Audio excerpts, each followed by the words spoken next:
वंदे मातरम अनिवार्य नहीं होना चाहिए, अनिवार्य होना चाहिए मोदी जी की जय हर स्कूल में होनी चाहिए, क्योंकि हमने सुना है कि मोदी जी से ही देश है। सुन लीजिए, आप इस तरह की भाषा इस्तेमाल मत कीजिए, ठीक है ना। पहले हमारा देश है, जिस देश में लोग रहते हैं, मोदी जी ने देश को नहीं बनाया है। मैं आपके चैनल से बता दे रहा हूँ कि अगर हमारे देश में जो जिस भाषा में बात करेगा उस देश में उसको भाषा समझाएगी। सबसे ज़्यादा खुराफात पैदा जो है आप लोग जैसे। ये क्या बात हुई? जी, जितने झगड़े बढ़े हैं, कितने क्या बढ़े हैं? जितने झगड़े बढ़े हैं, इतना सा हुआ ना एक अंगुल है वो एक हाथ बढ़ा देते। इतनी अच्छी बात आपने कही, लेकिन अगर आपने ये बात कह दी होती कि अगर सबसे ज्यादा खुराफात की अगर कोई जड़ है तो वो पाकिस्तान है, तो और अच्छा हो जाता। नहीं, लेकिन आपने वो मीडिया पे आरोप लगा दिया। देख, देश संविधान से चलता होगा। यही बात किसी ने अभी कहा था कि हम वंदे मातरम नहीं बोलेंगे। किसी के बाप की औकात नहीं है इस देश के अंदर कि वो अपने कानून से चलेगा। देश संविधान बाबा भीमराव अम्बेडकर के संविधान से चलेगा। इस देश के अंदर जो भी नियम होंगे उसको मानना पड़ेगा। देश के अंदर वंदे मातरम भी गाना पड़ेगा और जनगण मन भी, राष्ट्रगान भी गाना पड़ेगा। किसी की हैसियत और ना गाए उसकी हैसियत बताने का काम हमारी सरकार का। वंदे मातरम होना चाहिए अनिवार्य कि नहीं? नहीं, वंदे मातरम अनिवार्य नहीं होना चाहिए, अनिवार्य होना चाहिए मोदी जी की जय हर स्कूल में होनी चाहिए, क्योंकि हमने सुना है कि मोदी जी से ही देश है। ये देश को मोदी जी को देश ने नहीं बनाया, मोदी जी ही ने इस देश को बनाया है। तो जो इस देश को बनाएगा उसकी जय होनी चाहिए ना, तो मोदी की जय लगानी चाहिए। वंदे मातरम क्या चीज है? वंदे मातरम देश के क्या बात कर रहे हैं? देश है, आप देशभक्त नहीं, आप देशद्रोह हैं, आप देशद्रोही हैं। कैसे? क्योंकि देश मोदी जी से है, तो मोदी जी की जय होनी चाहिए। किसी की जय होनी चाहिए, जय तो मोदी जी की होनी चाहिए ना, होनी चाहिए। और जो मौलाना मदनी कह रहे हैं, मौलाना मदनी ने क्या कहा कि जुल्म होगा तो जिहाद होगा, अभी जुल्म हो रहा है। जिहाद का माने क्या है? जिहाद किसे कहते हैं आपको मालूम है? उर्दू शब्द है। जिहाद के माने क्या है? जिहाद के माने होता है संघर्ष करना, संघर्ष करना। किस चीज से संघर्ष करना? हर जुल्म के खिलाफ संघर्ष करना, गरीबी के खिलाफ संघर्ष करना, कलम से संघर्ष करना, सबको बराबरी का हक दिलाने के लिए संघर्ष करना। वो उसी को नाम संघर्ष, उसी का नाम कहा जाता है। संघर्ष उसी कहा जाता है। संघर्ष ये नहीं किसी को मार दिया जाए, संघर्ष ये होता नहीं। हमारा देश है, उसके बाद लोग हैं। इस तरह की सुन लीजिए, आप इस तरह की भाषा इस्तेमाल मत कीजिए, ठीक है ना। पहले हमारा देश है, जिस देश में लोग रहते हैं, मोदी जी ने देश को नहीं बनाया है, इस देश ने मोदी जी को बनाया है। ऐसे लोग ये जो बता दे, ये सब आपराधिक मानसिकता के लोग हैं। इसी जैसे लोग यहाँ पे जाके अपराध करते देश के अंदर, इन्हीं जैसे लोग संरक्षण प्राप्त करते हैं अपराधियों को। जो जिहादी की बात हो रही है, सब जिहादी मानसिकता के लोग हैं। देख रहे किस तरह की बातें कर रहे हैं। तो कह रहे हैं जिहाद मतलब संघर्ष होता है। कौन? इनके हिसाब से होता होगा ना। हमारे के संघर्ष जो हमारे क्या होता है टू द पॉइंट। अब की से जो जिहाद फैलाने की कोशिश करेगा उसको भारत की जनता मुंह तोड़ जवाब देगी और करके उनको उनके देश भेजेगी। जब SIR पे लगातार हंगामा हो रहा है, देखिए SIR का हंगामा इनके लिए पेट दर्द उनको होगा जो विपक्ष में बैठे हैं, जिनको समस्या उत्पन्न होती रहेगी। भाई SIR देश के लिए सबसे अच्छी चीज़ है। हमारे देश में बांग्लादेशी पढ़ रहे हैं, रोगनिया मुसलमान पढ़ रहे हैं, जो हमारे देश के स्वयं के नागरिक या कोई कार्य कर पा रहा है, उनका हक तो ये सब मार के बैठे हैं।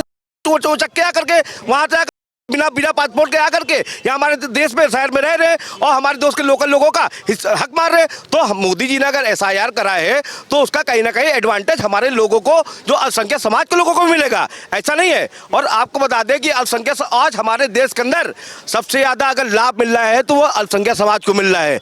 मैं आपके चैनल से बता दे रहा हूँ कि अगर हमारे देश में जो जिस भाषा में बात करेगा उस देश में उसको भाषा समझाएगी।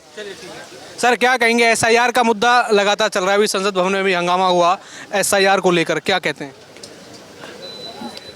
गलत SIR होना है। हाँ, SIR का मतलब क्या है? आज तक आप सोए थे क्या? सर कब से देश आज़ाद हुआ? 1947 में देश आज़ाद हुआ।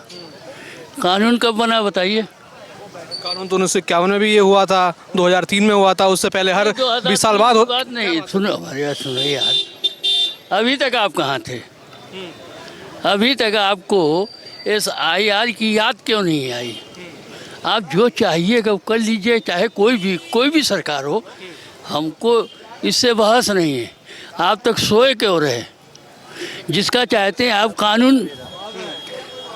कानून क्या बताता है क्या कि आप जुल्म आप करो। मिसाल के तौर पे हमने जो है किसी का मर्डर किया तो हमारे भाई का घर गिरा दोगे? हैं? कानून कहता ही नहीं है। तो कानून के तहत आप सुप्रीम कोर्ट की भी बात नहीं मान रहे हो, किसी की भी बात मान नहीं रहे हो, ये हम वैसे कह रहे हैं। कोर्ट ने तो अलाउ कर दिया एसआईआर हो सकता है, कोर्ट ने तो अलाउ किया है। तो कोर्ट का एफआईआर आप जो इतनी बात पूछ रहे हैं, आप उन्हीं के तो आदमी हैं। कौन हैं आप? मैं? हाँ, फिर आप किसके आदमी? वजह ये आप किसके आदमी? हम एक बात बता रहे हैं, हम मिसाल दे रहे हैं। आप भी तो क्या ज़रूरत है इंटरव्यू लेने की? आपको ज़रूरत ही क्या है इंटरव्यू लेने की? आप गांव में नहीं जा रहे हैं, शहर में यहाँ टहल रहे हैं। गांव में जाके पूछिए ना, जिनके पास पहले पैदाइश का प्रमाण नहीं होता था, वो बेचारे कहाँ से लाके देंगे? पहले उनके पैदाइश का प्रमाण बनवा दीजिए, उसके बाद एसआईआर करवाइए, ख़त्म हो गई बात। तो कोर्ट ने बोला है कि कोई भी आप एक जो आपका कार्ड है, कोर्ट तो क्या कोर्ट की बात नहीं मानेंगे? उनके पास पैदाइश का प्रमाण नहीं, उनके पास निर्वाचन आयोग ने निर्वाचन वोट तो दे रखा हुआ है। पहले भी तो लोग वोट डालते थे, अभी लगातार वोट डालते आए हैं। उन लोगों को हम लोग एसआईआर उनके लिए है जो बाहर से लोग आके यहाँ पर बस गए हैं। जिन विपक्ष की पार्टियों ने जो है उनको बसा दिया है, उनका वोटर आईडी बनवा दिया था, उन्हीं लोगों की जांच हो रही है। जितने भी अब बाहर के लोग आए हैं उनको जूता भगाया जाएगा। भैया आप सुनिए, यहाँ पे वो लोग बसाए गए हैं जो राजनीतिक जीवन को लंबा कैरियर बढ़ाने के लिए, हमारे क्या कि लोकल पार्षद, ठीक है ना, जिनको वोट बैंक बढ़ाना था तो वो लेकर के आए बांग्लादेशियों को, रोगड़ियों को।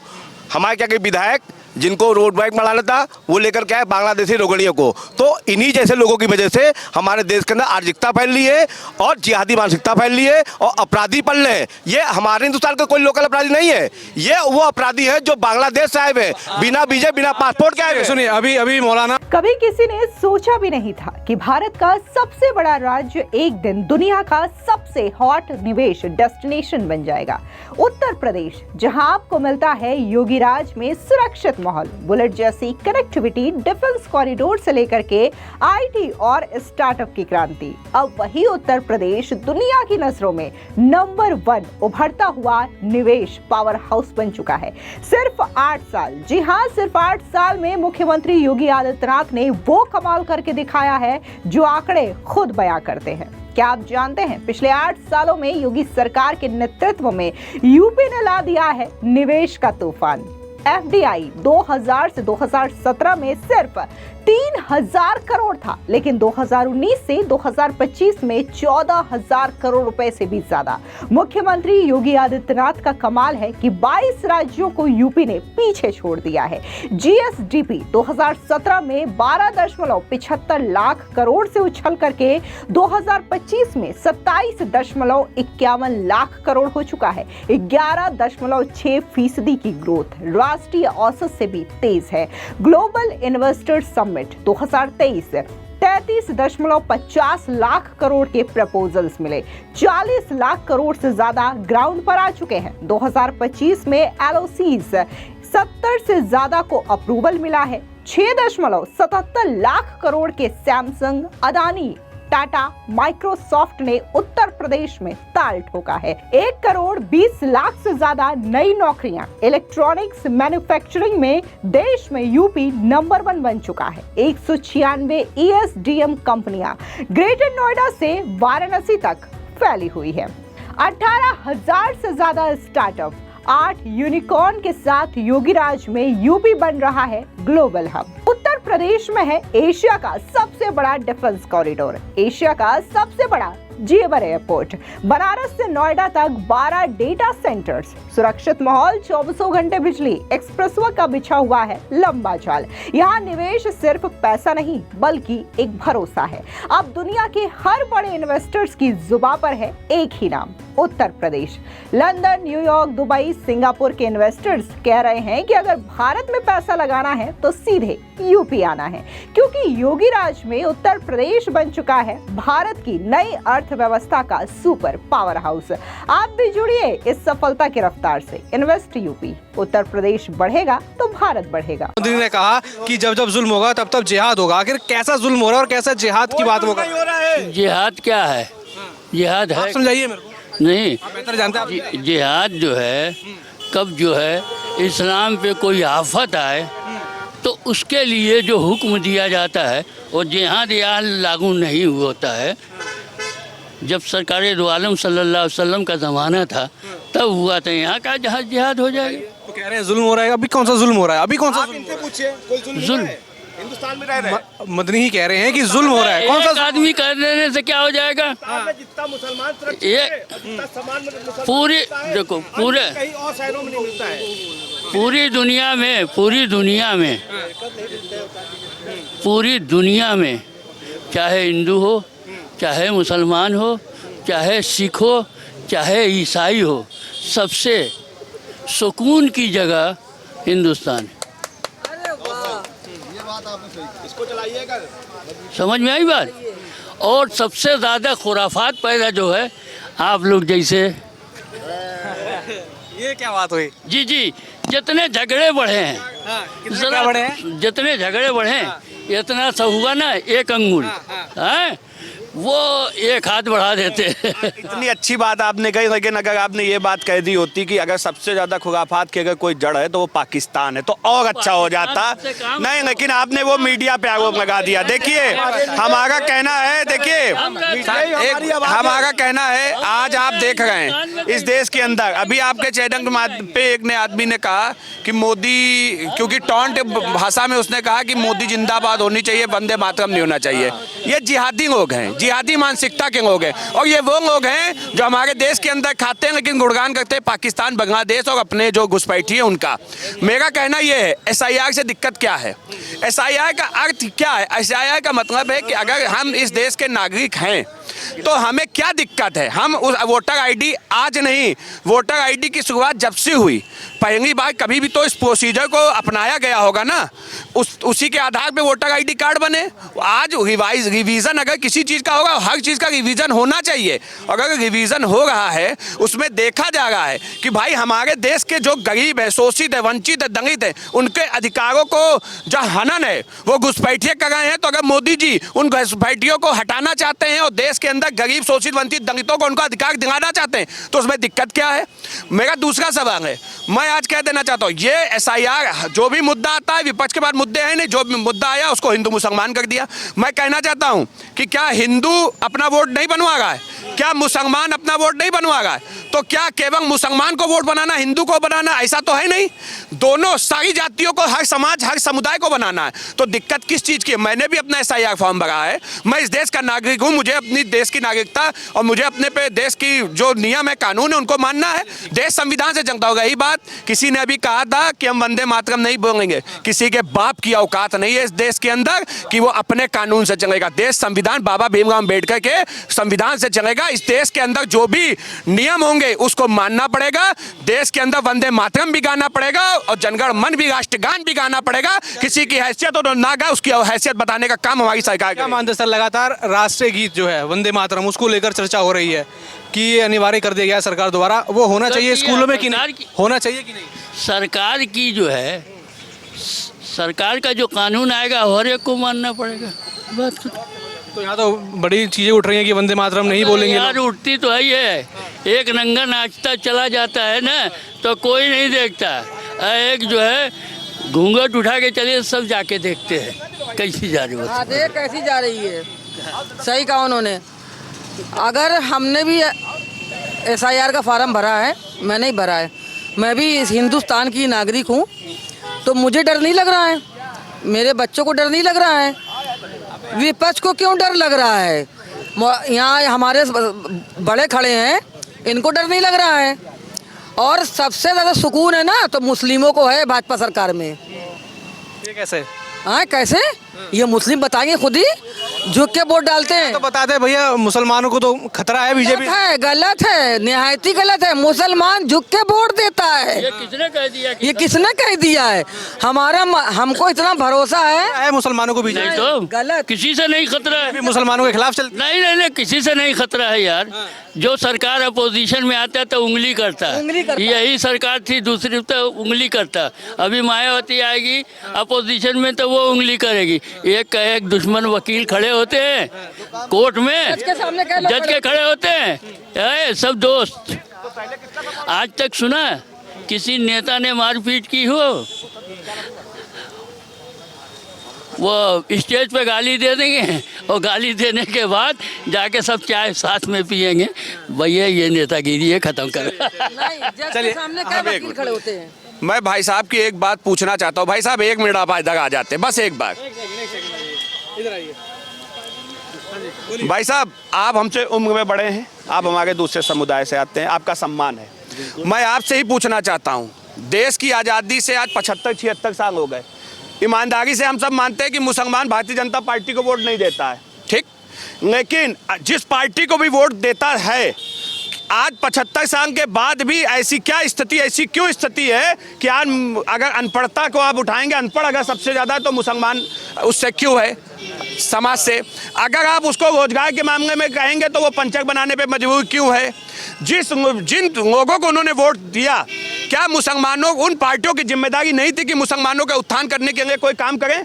केवल वोट बैंक के लिए और हिंदू मुसलमान को लड़ाने के लिए केवल मुसलमानों को आगे करके ये राजनीति करने का काम किए। मैं पूछना चाहता हूँ, मैं आपसे पूछना चाहता हूँ, उत्तर प्रदेश में योगी जी की सरकार है, 2017 में सरकार है या 2025 है, एक भी दंगा उत्तर प्रदेश के अंदर नहीं हुआ। उसमें हिंदू भी सुरक्षित है, मुसलमान भी सुरक्षित है। नहीं तो आपने देखा मुजफ्फरनगर दंगा हुआ था, हिंदू भी मरा था, मुसलमान भी मरा था, उस समय कहाँ थे सब? क्या कहेंगे?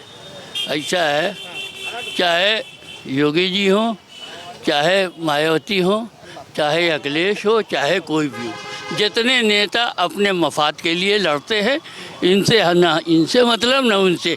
ये बीमार पड़ जाए कोई नेता पहुंचेगा नहीं देखने के लिए कि बेटा तुम्हारी तबीयत कैसी है फलाने। देखिए मैं लेकिन से हटके ही मैंने बात की। मैंने आपसे क्या कहा, अगर आज आपके यहाँ पर कोई बात हो, चुनाव का समय आता है, फतवा जारी कर दिया जाता है भारतीय जनता पार्टी के खिलाफ वोट करो। मेरा सुनिए, मेरा कहना ये, हिंदू मुसलमान भाई भाई की तरीके से देश में रहें, और देश में जो नहीं रह पा रहे, जो ईमानदारी वाली बात है, हमको समझना पड़ेगा कि जिसको आपने वोट दिया वो आपके हित में नहीं अहित में आपके लिए काम कर रहा है, और आपको हिंदू मुस्लिम पे लड़ा के आपका वोट बैंक लेगा, और आपको आज भी अनपढ़ बना के रखा है, आज भी आपको पंचक बनाने पे मजबूर रखा है, और आज भी आपके समाज का कोई उत्थान करने का काम समाजवादी पार्टी या कांग्रेस नहीं कर रही है। समझना तुम कहते हो गलत, पंचर बनाने वाला भी है और राष्ट्रपति भी है, और साइंस का सबसे बड़ा मोदी जो है अबुल कलाम आजाद है भैया। हाँ, कहने अब्दुल आप समझिए उनको, जैसे आप लोग कहते हैं भारतीय जनता पार्टी मुसलमान विरोधी है, एपीजे अब्दुल कलाम को राष्ट्रपति किसने बनाया? भारतीय जनता पार्टी ने बनाया। वीर अब्दुल हमीद को कौन याद करता है? कभी आपने सुना हो कांग्रेस और समाजवादी पार्टी याद करता हो? कभी नहीं याद करता। वीर वो आप ये बताइए कि जो भैया ने बोला क्या बुरा बोला है, आप ये बताइए। ये सिर्फ जो है समाजवादी पार्टी मुस्लिम वोटों को गुमराह करने के लिए ये काम हो रहा है। 100 की सीधी एक बात, बाकी सब बेकार की बातें। आप लोग अपने चैनल पे ये डालिए कि श्रीमती मेराज बानो का ये कहना है कि हमारी पार्टी अच्छी है और अच्छे काम कर रही है। क्या नाम हुआ सर आपका? अशोक कुमार पांडे। क्या कहेंगे, एसआईआर का मुद्दा लगातार संसद में गरमाया हुआ है? एसआईआर का मुद्दा कोई नई बात हुई ना है, ये 9वीं बार हुआ है। इसके पहले भी कई एक बार एसआईआर हुआ, लेकिन कितनी हाय तौबा कभी नहीं हुई। आज की डेट में बड़ी निष्पक्षता के साथ काम हो रहा है, ठीक है ना। और आपको प्रत्येक 1 लाख बूथ है, 1 लाख बूथ पे बीएलओ भेजे गए हैं। वहाँ पर हर राजनीतिक पार्टी के लोगों को पूरा मौका दिया गया कि आप देखिए वहाँ कोई गड़बड़ी ना होने पाए। आप ज़मीन पे काम करना नहीं चाहते, आपके पास 1 लाख कार्यकर्ता बूथ पे लगना नहीं चाहते, आप खाली जनता की सेवा करना नहीं चाहते, खाली आरोप लगाओ भाग जाओ, आरोप लगाओ भाग जाओ, ऐसे काम थोड़ी चलेगा। आप देखिए सच्चाई की धरातल पर चल करके कि 9वीं बार जो है एसआईआर का ये काम हो रहा है। इसके पहले भी सरकारों ने एसआईआर का काम किया, कभी इतनी हाय तौबा नहीं हुई। आज जितनी निष्पक्षता के साथ काम हो रहा है, और सरकार ने पूरे ऑप्शन चुनाव आयोग ने दिए हुए हैं कि भाई आप अपने अपने राजनीतिक पार्टी के कार्यकर्ता लगाइए। क्यों नहीं जाते हो भाई? कौन छूट गया उसको आप देखो भाई। अगर सरकार कोई आपको लगता है कि सरकार नहीं ध्यान दे रही है अमुक वोट का, इनका वोट का, तो आपको तो पूरा ऑप्शन दिया गया है। ये अनावश्यक की प्रलाप करना ये अच्छी बात नहीं है। ये देश के अंदर बार बार एक प्रश्नवाचक शब्द लगा देना कि ये हो रहा है, वो हो रहा है। अरे भाई, उसका कोई एक तथ्य तो सामने लाओ। इतनी निष्पक्षता के साथ का सरकार काम कर रही है, पारदर्शिता के साथ काम कर रही है, उसके बावजूद आप कह रहे हो। आज ये सरकार का आप लीजिए, सरकार के बारे में एन के प्रकार इंटॉलरेंस हो रहा है, ये हो रहा है। आप बताइए ऐसी कौन सी सरकार है जो सबका साथ सबका विकास कर रही हो, कभी कोई जात का मजहब का कोई भेदभाव किया हो। सारी लोग जो योजनाएं हैं सरकार की वो बराबर सबको समानांतर मिल रही हैं। कोई आदमी ये नहीं कह सकता कि नहीं साहब ये हम अमुक जात के हैं इसलिए हमको ये मिल रहा है, ये अमुक जात के नहीं है इनको नहीं मिल रहा है। सारी सरकार की सारी जो योजनाएं हैं वो सभी को प्राप्त हो रही हैं। सबको मिल रहा है, मकान मिल रहा है, सब जो है आयुष्मान मिल रहा है, सबको मिल रहा है, राशन मिल रहा है, सबको मिल रहा है, सुलभ शौचालय मिल रहा है, सबको मिल रहा है, बिजली का कनेक्शन हो रहा है, सबको हो रहा है। आप क्या चाहते हैं, क्या चाहते हैं भाई? सरकार से क्या उम्मीद रखते हैं आप? सुनिए, यहाँ वंदे मातरम को लेकर जो भी अनिवार्य किया गया है लगातार बहसाबहसी चल रही है, मुद्दा गर्म है और कह रहे हैं मौलाना महमूद मदनी कि भैया जब जब जुल्म होगा तो जिहाद होगा। क्या वो वंदे मातरम होना उसको जुल्म मानते हैं? लोग वोट बैंक की राजनीति करने वाले लोग हैं और भारतीय जनता पार्टी के माइंड कंसेप्ट को ये समझना नहीं चाहते या समझ के नासमझ बने हुए हैं। क्योंकि देश आज आदरणीय नरेंद्र मोदी और आदरणीय योगी आदित्यनाथ जी के नेतृत्व में देश निरंतर प्रगति के पथ पर है और देश के देश का अंतिम छोर पे बैठा हुआ व्यक्ति है, आज वो विकास की परिधि में आ गया है। उसके सैकड़ों वर्षों टूटी झोपड़ी आज वो पक्के मकान में जो है परिवर्तित हो गई है। सैकड़ों वर्षों से सपना देखता था कि हमारे बच्चे स्ट्रीट लाइट में पढ़ रहे हैं, आज उनके घर में कनेक्शन हो गया है। आज उनके घर के इलाज कराने के लिए पैसा नहीं होता था, आज आयुष्मान योजना के तहत उनका इलाज हो रहा है। तो ये सरकार सबके साथ समावेशी रूप से काम कर रही है, लेकिन ये विपक्ष के लोग जो लगातार मुस्लिम कन्याओं को हम इतना देंगे, हिंदू कन्याओं को इतना देंगे, यानी बच्चों में जातिवाद मजहब का जो विष डालने वाले लोग हैं वो आज जो है इस सरकार को कह रहे हैं, जिन्होंने 32 चूहे खा के जो है वो खाएं और आज जो बता रहे हैं हम पाक साहब हैं। तो ये गलत है। शराफत अली जी, ये बताइए, अभी महमूद मदनी मौलाना उन्होंने बयान दिया है कि भैया जब जब जुल्म होगा तब तब जिहाद होगा। आखिर वो जुल्म कहाँ हो रहा है और वो जिहाद क्या करना चाहते हैं, क्या कहना चाहते हैं वो उससे? देखिए, इतना ज़्यादा तो पढ़े लिखे नहीं हैं। बाकी कोई भड़काऊ बयान, कोई अभद्र बयान ना देना चाहिए। वो साधु संत हो चाहे मौलवी मौलाना हो। नंबर 1। नंबर 2 रहा जहाँ तक सवाल SIR का, तो SIR अगर सरकार करा रही है तो हम उसका स्वागत करते हैं।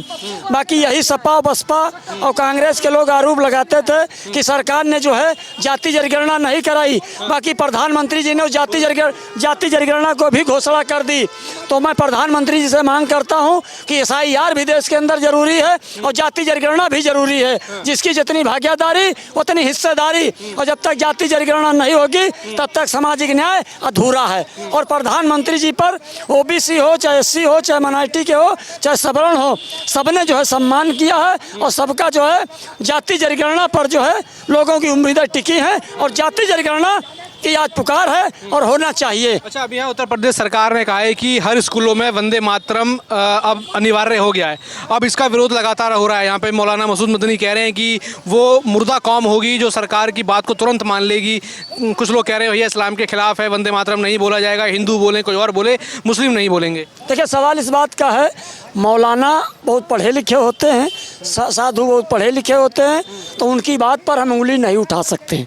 रह गया सवाल जिसको कहना है, जिसको बोलना है, जिसको जो करना है, उसको कोई रोक नहीं पाएगा। और ऐसा नहीं कि भारतीय जनता पार्टी में मुसलमान नहीं रहे, जैसे सिकंदर बख्श रहे, आरिफ बेद रहे, सैयद शहनवाज हुसैन रहे, मुख्तार अब्बास नकवी रहे, एजाज रिजवी रहे, तमाम ऐसे मुस्लिम चेहरा रहे हैं। और 1 मिनट, भारतीय जनता पार्टी ने सबके साथ सबके विकास, सबके विश्वास, सबके प्रयास की बात की। आज द्रौपदी मुर्मू को राष्ट्रपति माननीय प्रधानमंत्री जी ने बनाया, राम गोविंद जी को राष्ट्रपति बनाया, और जो है तमाम ऐसे OBC SC के चेहरे जिनको जो है भारतीय जनता पार्टी में स्थान मिला। आप चाहते हैं कि वंदे मातरम बच्चे बोलें, हर स्कूल में होना चाहिए कि नहीं होना चाहिए? ये अपनी इच्छा है, कोई बोलता है या नहीं बोलता है, हम हिंदुस्तानी हैं और भारतीय हैं। पहले तो हमको इस धरती माता से जो है लगाव होना बोलना चाहिए। हिंदुस्तान से हमको लगाव है, हमको हिंदू मुसलमान से लगाव है, सिख ईसाई से लगाव है। ये कोई विषय नहीं है। जो मौलाना साहब बोल रहे हैं उन पर हम नहीं टिप्पणी कर सकते, तो उतना हमारा बड़ा कद नहीं। क्योंकि सवाल जहाँ तक रह गया है, जाति जनगणना जब तक नहीं हो रही तब तक देश का जो है सामाजिक न्याय अधूरा है। और हर जगह जाति गणना होनी चाहिए, चाहे वो मुस्लिम हो चाहे कोई कोई भी हम कहते हो जाति मुस्लिमों में भी कई सारी जातियां हैं। ये तो अभी तक सपा कांग्रेस वाले बार बार आरोप लगा रहे थे, बाकी प्रधानमंत्री जी ने हमारे उसको कर दिखाया और जाति जनगणना होगी। मोदी जी के नेतृत्व में आपको इलाहाबाद बता दें, इलाहाबाद हाई कोर्ट ने जो है पिछड़ों का आरक्षण खारिज कर दिया था। बाकी अनुप्रिया पटेल जी ने, आशीष पटेल जी ने और मोदी सरकार ने सुप्रीम कोर्ट से पिछड़ों का आरक्षण बहाल करके दिया। तो ये कैसे, जब बीपी मंडल कमीशन की रिपोर्ट भी लागू हुई थी तब भी जो है भारतीय जनता पार्टी गठबंधन में थी। मुफ्ती सईद साहब को भारत सरकार में क्या नाम आपका? मैं श्रीमती मेराज बानो, मैं मुस्लिम समाज से हूँ और मैं जाति गणना के लिए सहमत हूँ। ये किसने उठाया मुद्दा? सपा सरकार ने, ठीक है, सपा सरकार से उठा था। अब विपक्ष पीछे हट के आगे लाना चाह रहा है कि हम जनता को गुमराह करें और हमारे माननीय मुख्यमंत्री जी की, प्रधानमंत्री जी की छवि खराब हो। अच्छा चलिए, अभी जो मुद्दा है एसआईआर का मुद्दा अभी चला संसद भवन में, उसके लिए संसद भवन भी स्थगित करना पड़ा, हंगामा इतना बढ़ गया था। आखिर ये एसआईआर जो है वो विपक्ष को लगातार क्यों डरा रहा है? विपक्ष के लोग इस पे हंगामा क्यों कर रहे हैं? विपक्ष के इसलिए कर रहे हैं कि उनको डर है। क्या डर है? अब ये वो जान सकते हैं, विपक्ष जान सकते हैं हमें क्या डर है। भाई डर तो हमें पता ना कि हमारे घर में इधर से कौन आ जाएगा। डर तो उनको ये होगा ना, ये तो वो जान सकते हैं। और रहा सवाल स्कूलों का वंदे मातरम का, जो आपका चैनल के माध्यम से मैं बोलना चाह रही हूँ, सबसे पहले तो हमारी धरती माँ है जिसके अंदर मुझे जाना है, ठीक है। धरती माँ को अगर हम वंदे मातरम या कहें या धरती माता कहें तो क्या गुनाह है? हमको ये बता दे विपक्ष। यहाँ तो कहा जा रहा है, कई मौलाना कह रहे हैं भैया हिंदू बोलो, कोई भी बोलो, लेकिन इस्लाम के लोग नहीं बोलेंगे, जो इस्लाम फॉलो करते हैं वो नहीं बोलेंगे। मैं मौलाना की बात इसलिए नहीं करती कि भाई वो ज़्यादा पढ़े लिखे होंगे हमसे। कौन मौलाना बोल रहे हैं? महमूद मदनी कह रहे हैं भैया जब जब जुल्म होगा तब तब जिहाद होगा। ये जुल्म है क्या? ये होता है, सुनिए, हिंदू बहुत मार्मिक, वो अगर कोई उधर भी निकलता है, ऐसे मजाक तरफ कोई भी निकलता है, वो एक तरफ सर झुका देगा, लेकिन मुस्लिम हम देखते हैं निकलता है वो एक तरफ मंदिर तरफ से तो ऐसे सर ना झुकिए, नहीं से नमस्कार करिए। आपको बता रहे, हमने रियल देखा है, आपको बता रहे। तो जब हिंदू तुम्हारे यहाँ आ सकता है, तुम्हारे यहाँ ऐसे सर झुका सकता है, तो तुम क्यों नहीं कर सकते हो? बताओ। और रही देश धर्म की बात, मोदी जी किसी मुस्लिम के विरोधी नहीं, भारतीय जनता पार्टी किसी मुस्लिम के विरोधी है। अटल बिहारी वाजपेयी सरकार में अब्दुल कलाम जी राष्ट्रपति बने थे।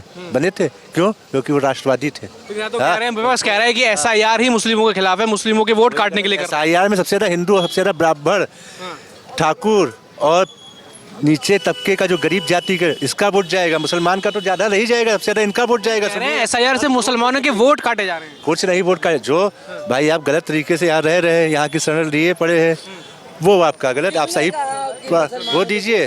आप रहिए, आप यहाँ का खा भी रहे हो, यहाँ गाली भी दे रहे हो। क्या कहेंगे, वंदे मातरम स्कूलों में अनिवार्य होना चाहिए कि नहीं? निश्चित रूप से होना चाहिए। 1857 जब देश भारत गुलाम था, तब यही मुस्लिम और हिंदू मिलकर वंदे मातरम का गीत गा के देश की आज़ादी के लिए लड़ाई लड़े थे। लेकिन जिन्ना ने खाली इसलिए वंदे मातरम भारत माता की एक तस्वीर प्रस्तुत की गई है, तो जिन्ना ने खाली यही वंदे मातरम का विरोध करके बंटवारा का नींव डाली थी।